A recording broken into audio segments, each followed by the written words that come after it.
Welcome everyone to Couch Potato Diary. I don't even know why I have this on. Welcome everyone to Couch Potato Diary. My name is Peter Klein. Thank you all very much for hanging out today. Coming up on the show, there is some breaking news from the National Football League that we will get to here momentarily. Plus, we are going to be looking at some fantasy football stuff as it is waiver wire day, so get your fantasy football questions ready for that. It is, of course, another edition of the Fantasy Football Dumpster Darlings, so we will have that, CFL Power Rankings, and then we'll get into the fight stuff. UFC non-main event fighters to watch coming up this weekend, and WWE Raw recap as we get ready for Crown Jewel.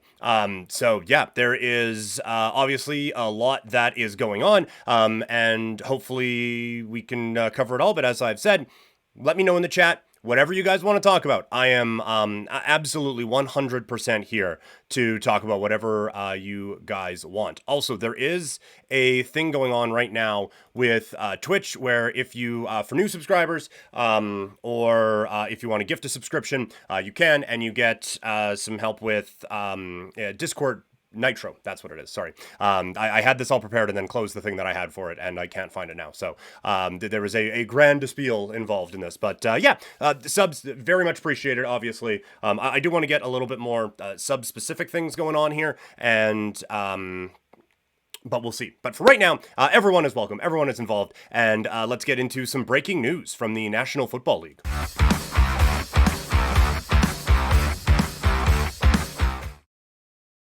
So the news just coming down right as I hit start stream, as the Baltimore Ravens are acquiring Diontae Johnson from the Carolina Panthers in exchange for a 6th round pick. This isn't the seismic move, obviously, that Davante Adams to the New York Jets was. And I mean, look how that's paid off. But it also isn't even the seismic move of Amari Cooper going to the Buffalo Bills, or DeAndre Hopkins going to the Kansas City Chiefs. But I think this is a very smart move, and I think, honestly, more teams should do this, especially at receiver, where, like, these prices are so low.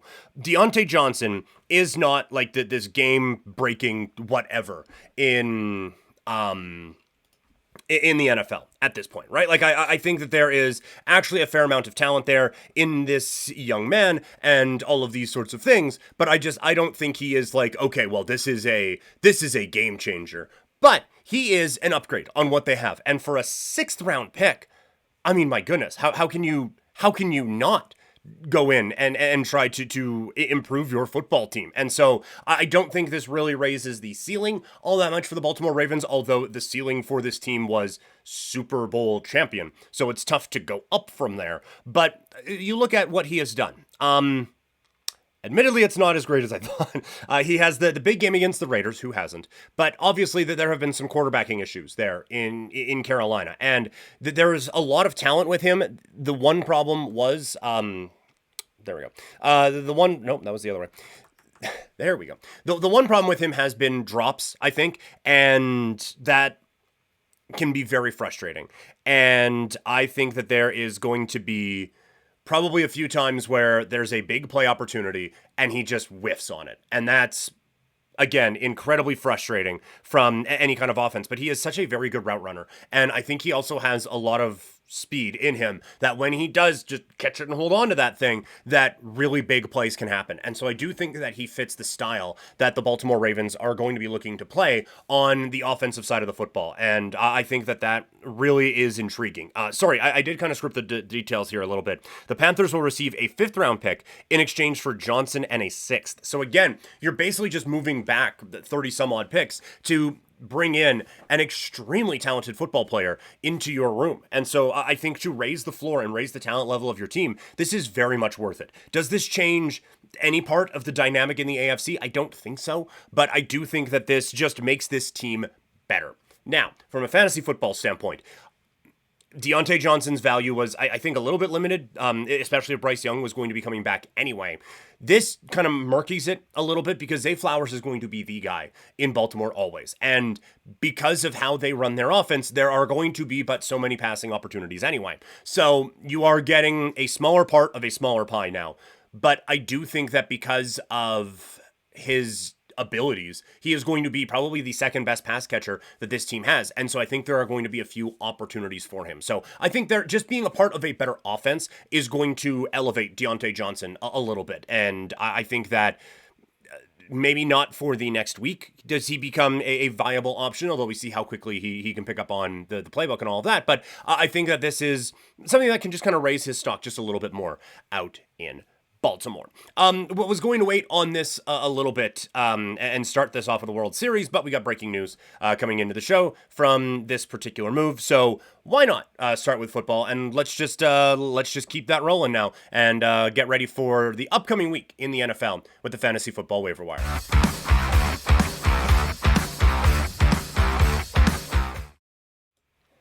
It is fantasy football crunch time now as we come right down to the end. Week 9 in the NFL means, not a whole lot. I was going, means right down to playoff nowhere. Like, we still have a ways to go. But it does mean that it's time to really get to stepping and really start pushing. Unlike last week, there isn't really a obvious, okay, well, these are going to be game breakers for you in terms of fantasy football. I think this is just going to be, let's tinker a little bit with our rosters here this week. And so we will begin at the quarterback position. And Bo Nix is facing the Baltimore Ravens. If you missed the video game stream we did yesterday, talking with Gino about the Denver football team and how effective they have been lately, Bo Nix has kind of been at the center of that. He put up 30 fantasy points last week. Now he's facing a Baltimore Ravens defense that just gave up 300 passing yards to Jameis Winston. And so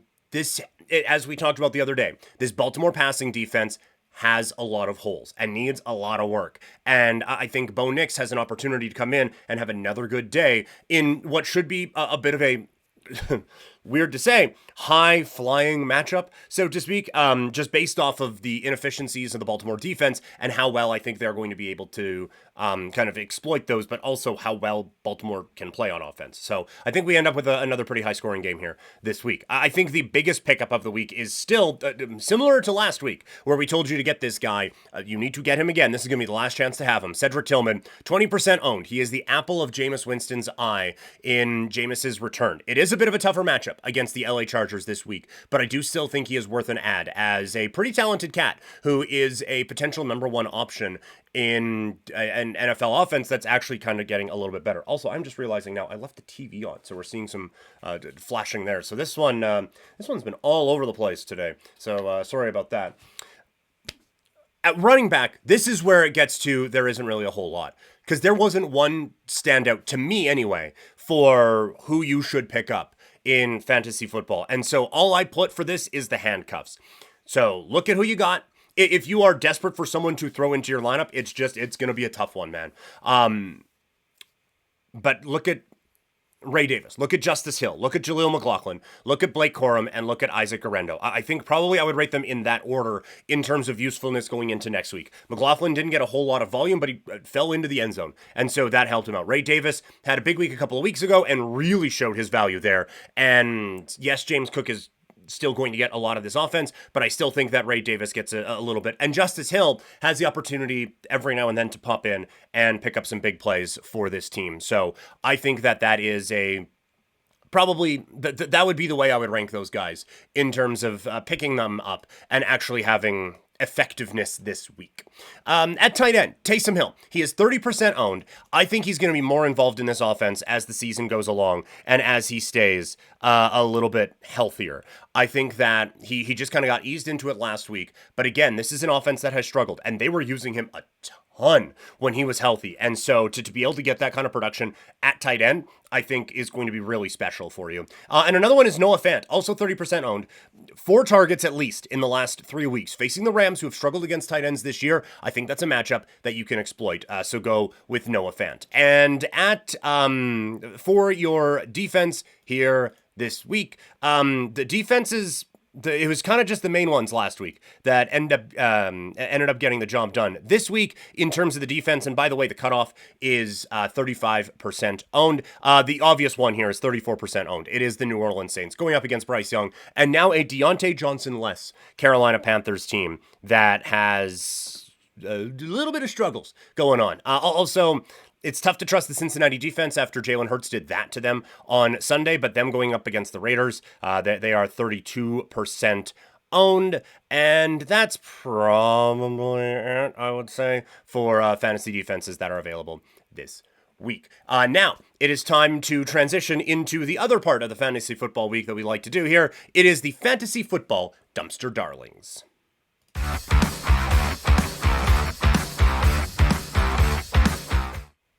So each week, we do the fantasy football dumpster darlings. And what that is the highest or the lowest owned players of the week who had the biggest games. The guys who were just left in the fantasy football dumpster heap, who have now come out and put up gigantic points to frustrate fantasy football owners across this great land. And so, here we go this week. At 25% owned, he is Bo Nix, 29.76 fantasy points. Cedric Tillman, no one knew who this guy was a week ago. 20% owned, 25.4 fantasy points. Calvin Austin, 1% owned, 18.9 fantasy points. Isaac Guerrero, the handcuff to the handcuff in San Francisco, 8% owned, 17.7 fantasy points. Jaleel McLaughlin, 15% owned, 12.1 fantasy points. Our tight end for the dumpster darlings this week, 0. Adam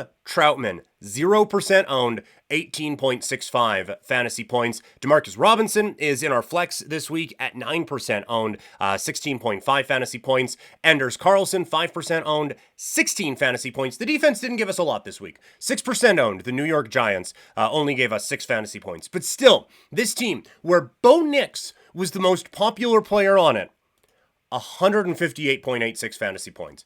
Just absurd, gross, disgusting. I hate it. That's fantasy football in a nutshell. Some bad news coming from the world of the NHL yesterday or last night for a team that is struggling. So, I think we should probably talk about that, hey?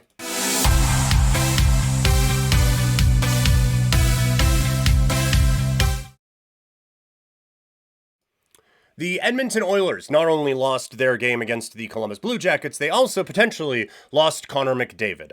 Now, as far as I know, at the time of this recording, we do not have an update on Connor McDavid. I believe that to be the case. Just looking here quickly before we fully get into this, but no, I do not believe that we have an injury update here on Connor McDavid right now. This would obviously be real breaking news. Losing best player in world. Bad news for team that lost him. But this would be obviously a significant, gigantic loss for the Edmonton Oilers, who already off to a slow start this season, coming off of, they had won back-to-back games, maybe some things were turning around, had points in 3 straight, and then just get absolutely beat up on by the Columbus Blue Jackets right now. They are 4-5-1 to start this season off, and this year's struggle's a little bit different than what happened last year. And obviously what happened last year led them to, within a game of the Stanley Cup final, but the struggles of this team last year, it was basically all goaltending, right? Like, all of the blame was on, it was Skinner, it was Campbell, none of that was working. And so there was a little bit of a panic of, okay, we need to try to figure this out. This year, they're not scoring. They have 22 goals in the NHL this season, which puts them behind the Seattle Kraken and Calgary Flames.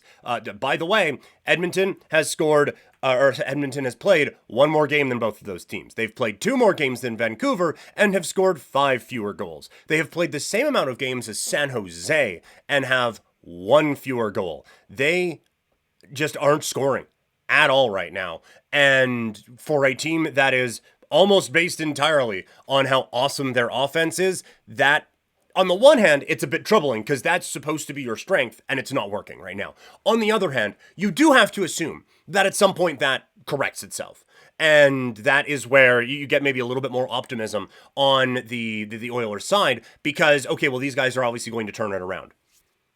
But That's if McDavid stays healthy. If McDavid is not in there, look, then you go with Draisaitl and Ryan Nugent-Hopkins as your 1 and 2 down the middle, and it doesn't suck. It doesn't give you the best 1-2 punch down the middle, maybe in the history of the sport, but it does give you still a good 1-2 punch. But still, losing Dylan Holloway and look, like maybe Dylan Holloway didn't fall into this conversation anyway, but for the most part, losing Dylan Holloway and having an offense that, I mean, they went out and got a couple of other guys, but for the most part, I don't know how many actual top 6 forwards this team has. It's kind of on McDavid and Draisaitl to help carry those guys, and Nuge is fine, but he ain't carry those guys good at this point. So if this is going to be a significant injury for Edmonton, then this is going to be a real challenge for this group now. And if Leon Draisaitl, not that he hasn't earned that gigantic contract that he signed, but if he wants to earn it more, now is the time to show that you can be a number 1 dude for a while. Again, the good news for the Oilers is that they have shown before that they can go on a real run and get back into the postseason. But that was the one side of that sort of a thing happening. Remember also last year, everyone got pissed that Vegas was playing the injury thing. And, well, we can't just, all these guys are hurt. We couldn't possibly bring them back before the regular season. They're all banged up. Oh, look at that. They're healthy for the regular season. What happened? They ended up having to play on the road, and it is a very long road to go from wildcard team all the way through to winning the Stanley Cup and having to play every game 7 or even just every game 1 on the road and try to win it that way. Can the Edmonton Oilers still make the postseason? Yes, absolutely. I would still say that they're a pretty good bet to make the postseason. But if they want to make any noise in those playoffs, I do think that given the grind that they went through last year, this is a team that kind of understands, hey, maybe an easier path would be nice. They're not going to get that if this guy is out for a very long time. So can they survive without him? Yes. Can they even make the playoffs without him? Of course they can. But to get to that ultimate destination in a competitive Western Conference, you need to give yourself as many advantages as you can. And right now, the Oilers weren't doing that with McDavid, and they're certainly not going to do that without him. So it took us a little bit to get to this point, but now the World Series could end tonight as the LA Dodgers have a chance to sweep the Yankees. Oh, it feels good to say. Let's talk about it.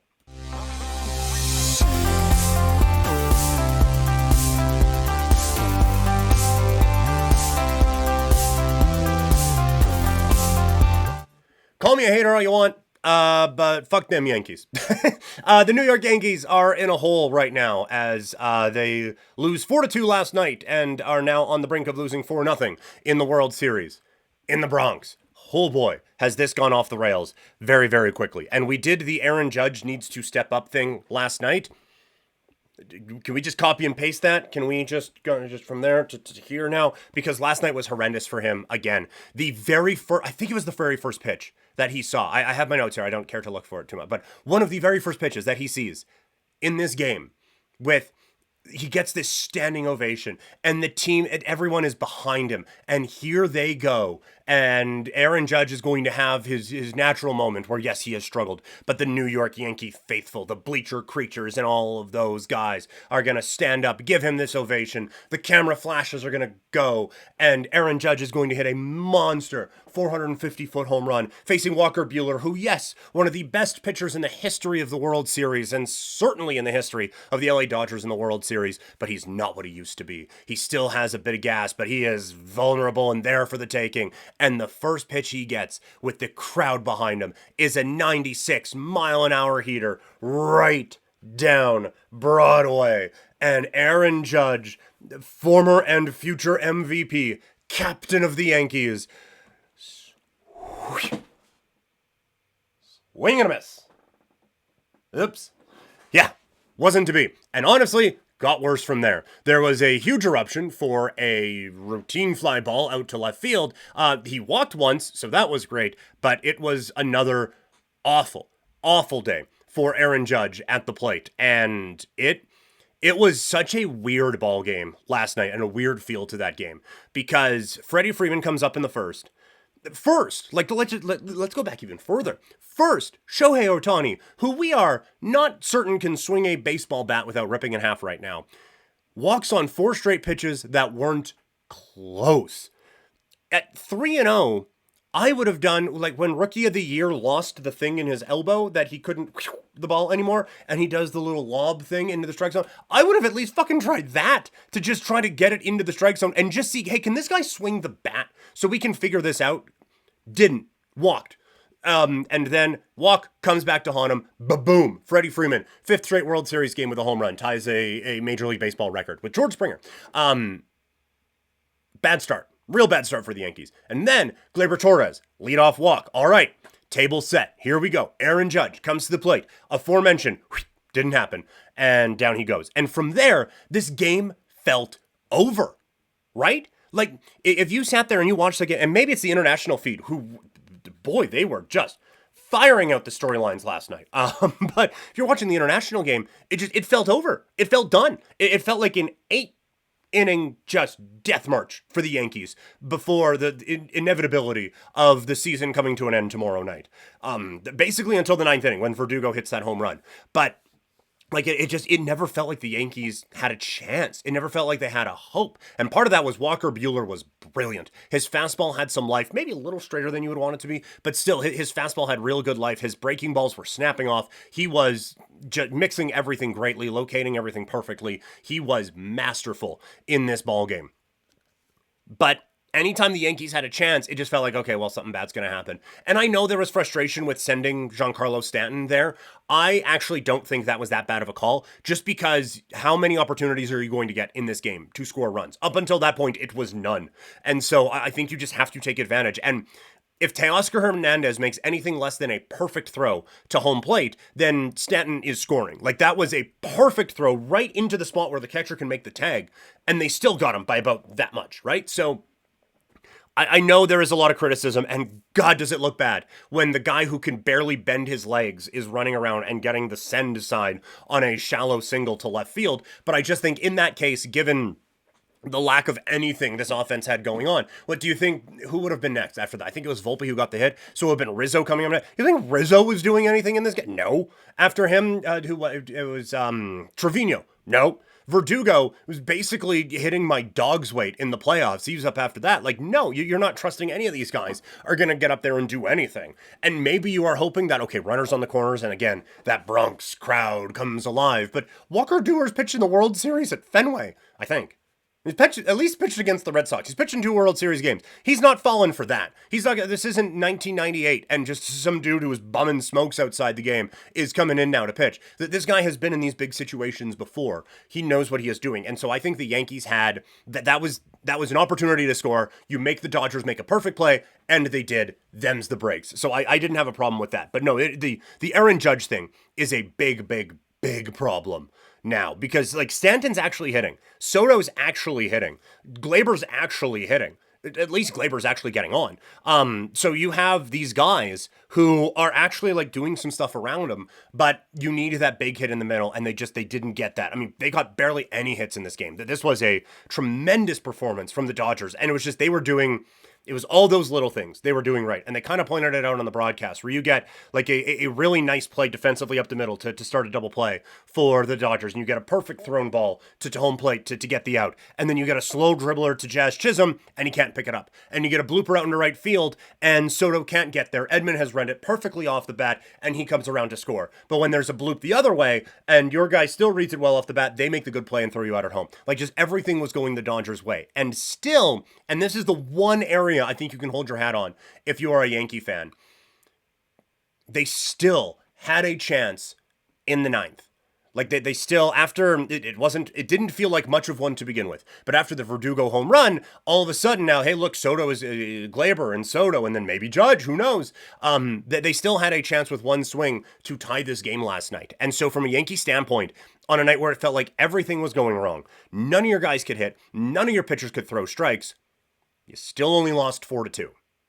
So that has to give you a lot of comfort going into Game 4 tonight, that if they play even just average Yankees baseball, they should be able to win this game. It is obviously a gigantic climb coming out of this now, knowing that the guys who you have just faced, you are probably now going to have to face again in some way, shape, or form, pitching wise, and try to get out of that. But the Dodger bullpen, while they shut them down last night, does not really give you in that game any indication that they have figured out any issues that they have. So I do think the door is still open a slight bit for the Yankees, but holy crap, did last night need to be the night, and it just didn't. So I do not think this is just a victory lap for the Dodgers. I wouldn't even be surprised if we got a Yankee win in this game tonight, but yeah, like the series does feel over, that's for sure, but who knows? Maybe Soto will be sick of hitting in front of Judge and want to hit in front of Vlad Guerrero Jr. next year, but I would bet against that.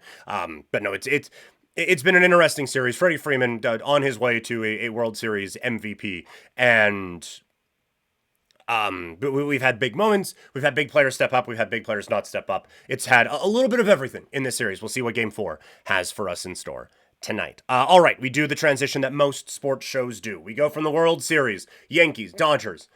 Let's talk some CFL Power Rankings for the last time this year.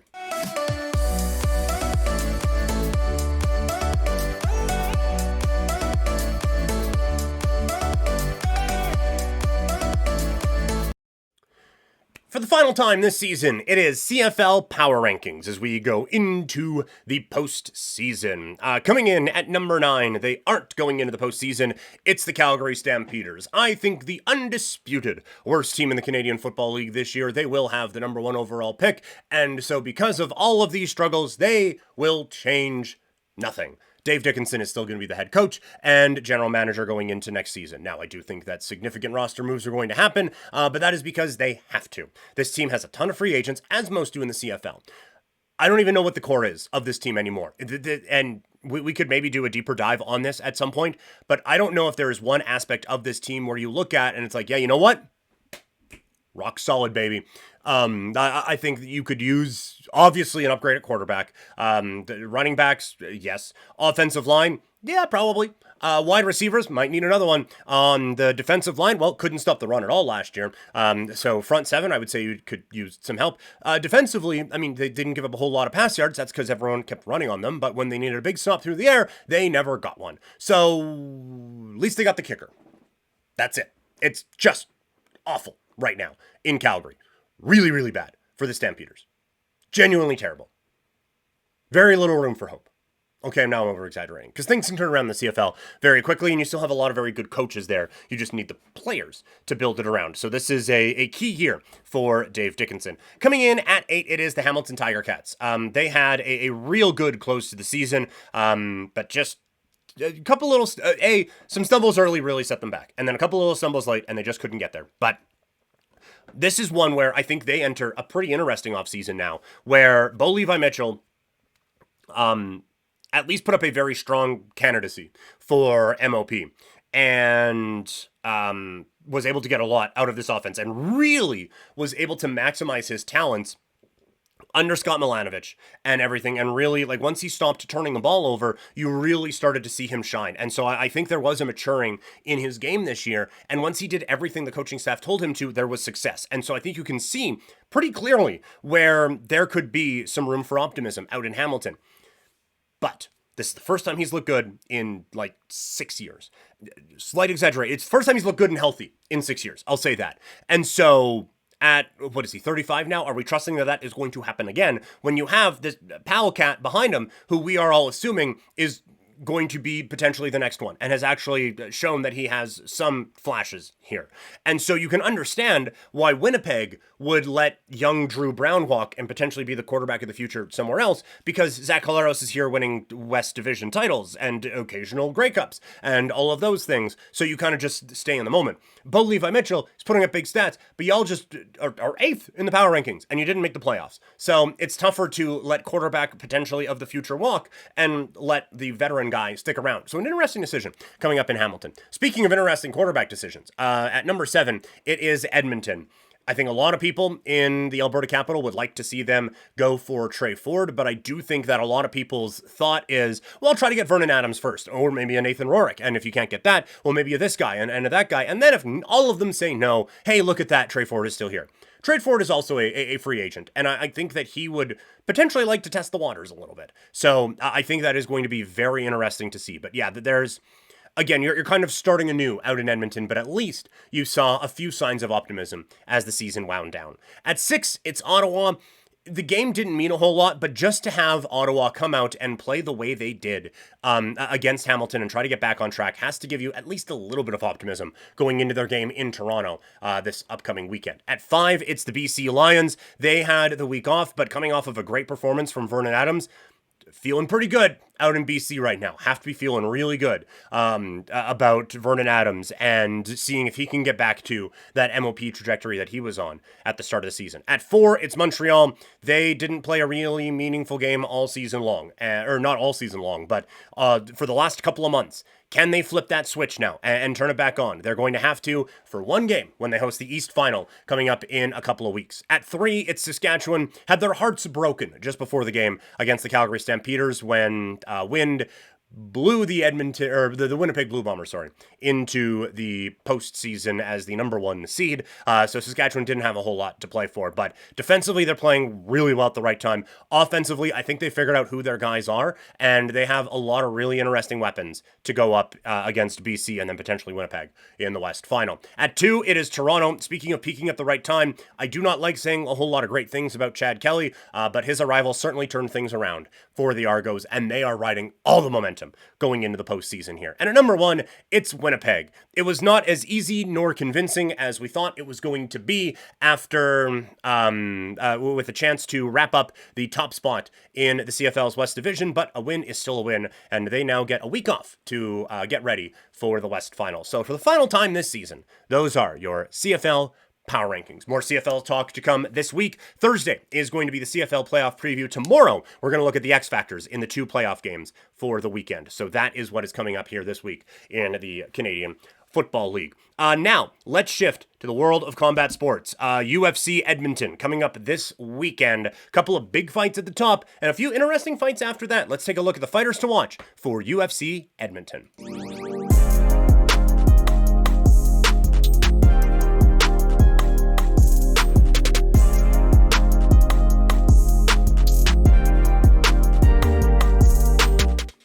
UFC Edmonton coming up this weekend from Edmonton at Rogers Arena. In the main event, it'll be Brandon Moreno and Amir Albazi, a key flyweight division fight. And then on the women's flyweight division side, it is Erin Blanchfield taking on Rose Namajunas. The potential for 2 number 1 contenders to come out of this particular battle, come out of this particular night. So a very fascinating night awaits. But we do have a couple other intriguing fighters on this card. And so here are some of the non-main event fighters to watch for UFC Edmonton. The first, we don't have to go far down away from the co-main event. Third from the top, it is Derek Lewis taking on the Brazilian Janata Diniz. Apologies if I'm pronouncing that wrong. But we know Derek Lewis, right? Like, he basically is a main event fighter even when he's not in the main event. And one of the first times he's not headlining a fight night card in a very long time.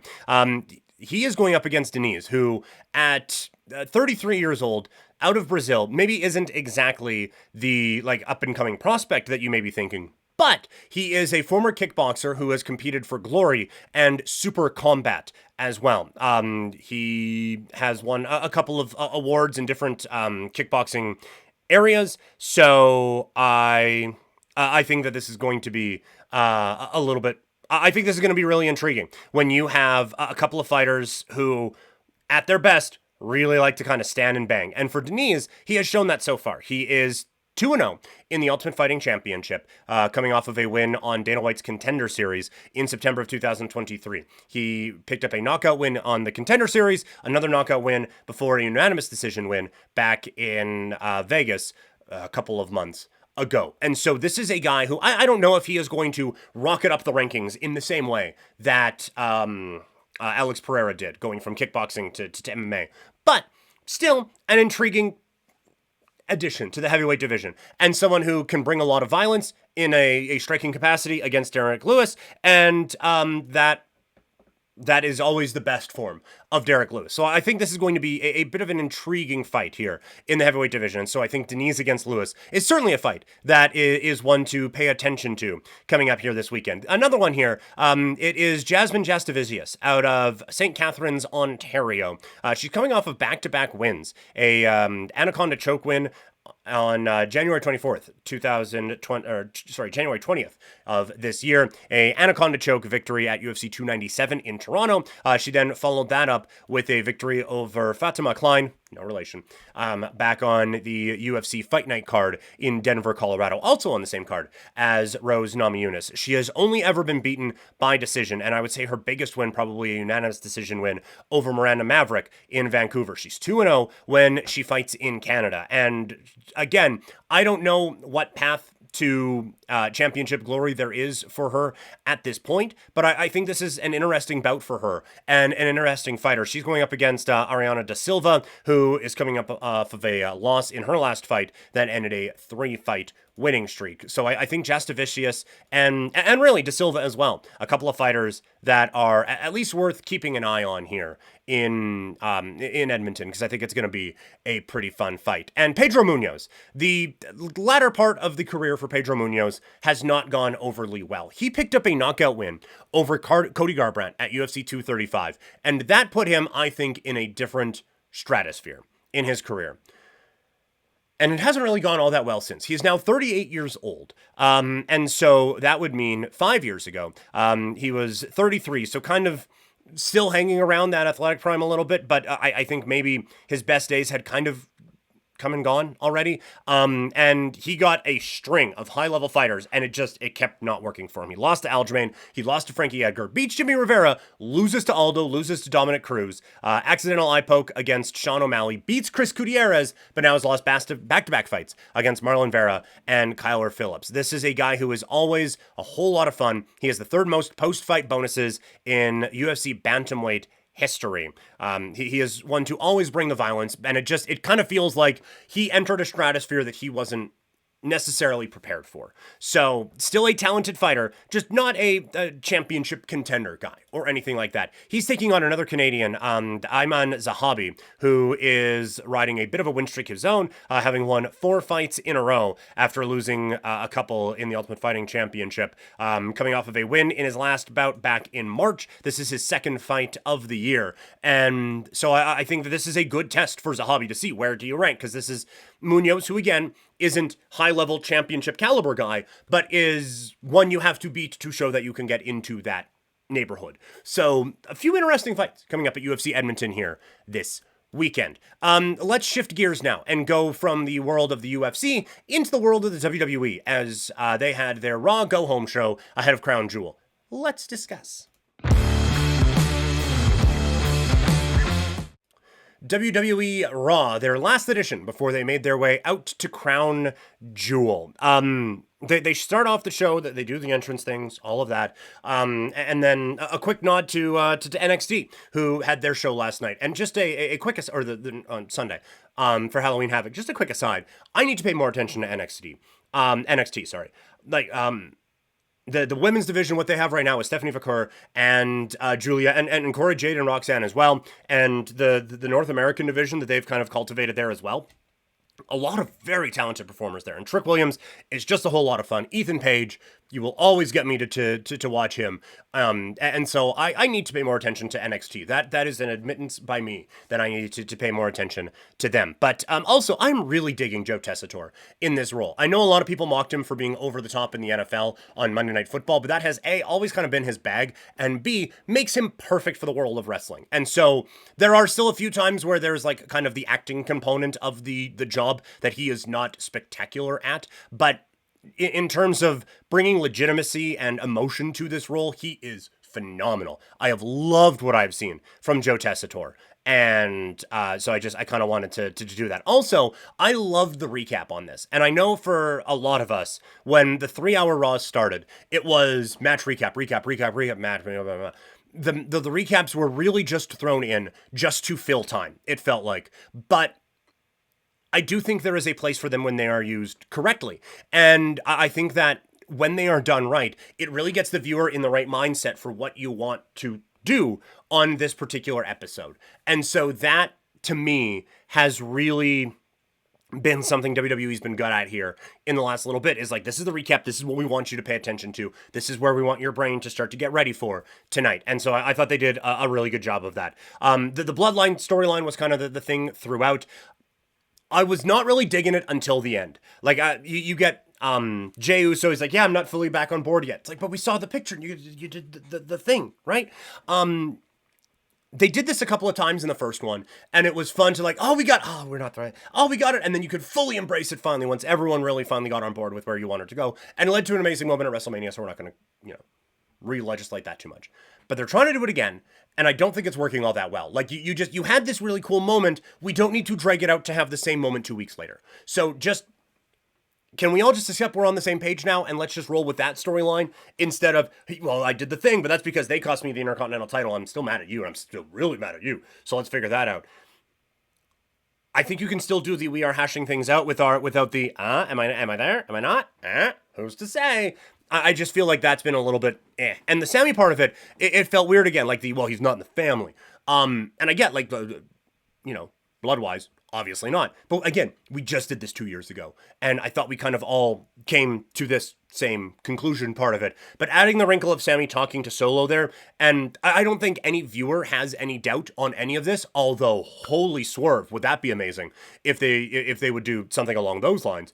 But it at least plants a little bit of doubt, and I think it gives a little bit of justification to some of the doubt that a Jimmy Uso would have, and trying to claw his brother Jay away from that particular scenario there. So I think that could be a very interesting part of the story here as this goes along, and I'm interested to see how this develops. The rest of the show, like, nothing about this show got me excited for Crown Jewel. You get the Gunther video package, that was good, but aside from that, there wasn't a whole lot that was like, man, I can't wait. This Saturday, Crown Jewel, let's go. There was nothing on this show that did that, and really not a whole lot overly noteworthy. This was just kind of a meh show to me. The New Day thing, I feel like we're building and we're building and we're building. I feel like we need a bit of progress in that thing now. It's way too much Miz, R-Truth, and Karrion Kross, even on a 2-hour show at this point. And the Dominic and Damian Priest thing, like, we've done this before. And I get where it seems like we're kind of building this, like,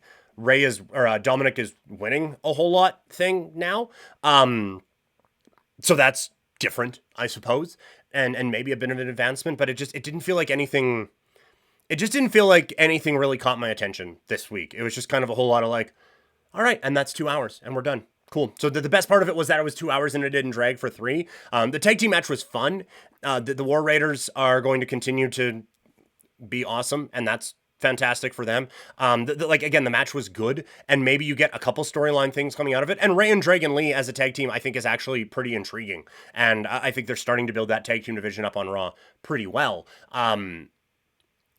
Yeah, it's just nothing really clicked with me on our road to Crown Jewel here. Nothing about this really got me amped up for this particular show. So anyway, Crown Jewel full preview coming up on Thursday's program. That's going to do it for the show today, guys. Thank you so much for hanging out with me over the Calgary lunch hour out here in the Mountain Time. For me, for the rest of the day, you can check me out at Wild Rose Wrestling. That is at Brickwell Tap House tonight. Door time, or bell time, sorry, I should say, is 7:30. Get your tickets now. Come out and say hi. And then tomorrow, back here on the stream at 10 a.m., we are, it's NFL Power Rankings Day. And maybe we'll be talking about a new World Series champion. Who's to say? So we got that coming up. And then Wednesday, we will do a video game as well. And then Fights and Football Friday is gone. It will be, I am debating going with touchdowns and throwdowns Thursdays. Or just Couch Potato Diary on Thursday. Because aside from me calling it that, we didn't really have a whole lot of branding for it. But either way, your thoughts always welcome, whether it's in the chat or finding me on social media at Primetime Klein, subscribing or following me here, and testing some stuff out on Kick as well. So thank you guys so much, and I will talk to all of you either at Wrestling tonight or right back here tomorrow. Bye, everybody.